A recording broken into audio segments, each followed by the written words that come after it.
families were telling us now that they would rather take the fresh fruits and vegetables over the cans. And so we were very excited about exactly what was going on. Now, we started a program called Eat Well, Live Well. Under that umbrella, everyone that came to our pantry, once a month you could get food. It was not duplicated. Once a month a family could get food. But we wanted to give them an option. Every week, a family could get fresh fruits and veg. So even though you came for your food, and if you did not have money, because as those of you, I think everyone in the audience know, that fresh fruits and vegetables is a very expensive commodity. And that's why many families have left it out of their diets, because they cannot afford it.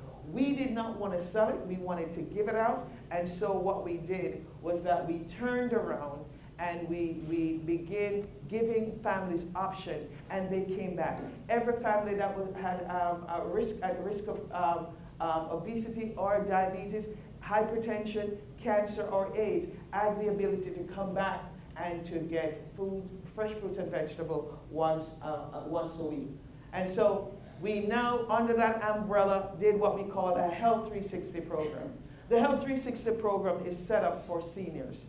Seniors would come in, we would do their vitals every time they're walking. It's a 12-week program. We would do their vitals. Once we do their vitals, they would go through a series of course, cooking demos. They would do cooking demos. They would do light exercise based on their ability to. We had seniors from age 60, 65, up to 80, 85 that were coming every week. And for this class, I would say, usually when we start out, 15, 20 individuals in a class, we always end with 15, 20 people in a class. Most individuals have a problem starting a class, but at the end of the class, there's very few that is left. Here, it is a little different because we are able to get them involved in so many different ways. In our garden, we have a garden which I'll speak to you in a minute about. We have our garden. We'll get them involved in the gardening. We'll get them involved with the nutrition, and we will get them involved with the exercise program. Success came. Here's the garden. Here's what our garden looked like. It's not a very, I've talked to a few today, and I said, well, they're talking about farming. They talked about acres and acres and acres of land, and I'm saying, wow, that's great. But we don't have acres. What we have, if you know New York City, and if you've been there, you know that if you get right into the urban area, the only space you have is either on your roof or a little 20 by 50 in the back.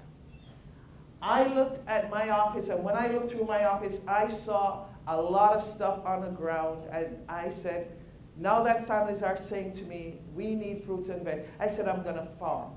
So I called in two professionals, and I said, listen, I have a little money and I want to put a farm in the back.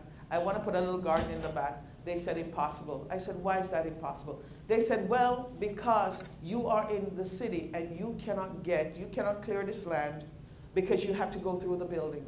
I said, but I need to get it done. I think this would be a great way because I'm running out of fruits and veg. After teaching everyone to eat fruits and veg, I don't have enough. I need space. So they said no.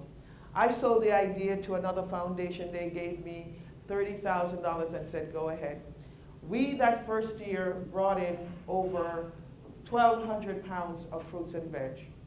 The second year, we did it again in another space, and we brought in we totaled almost 3,000 pounds of fruits and veg. We have everything that you can think of in our garden.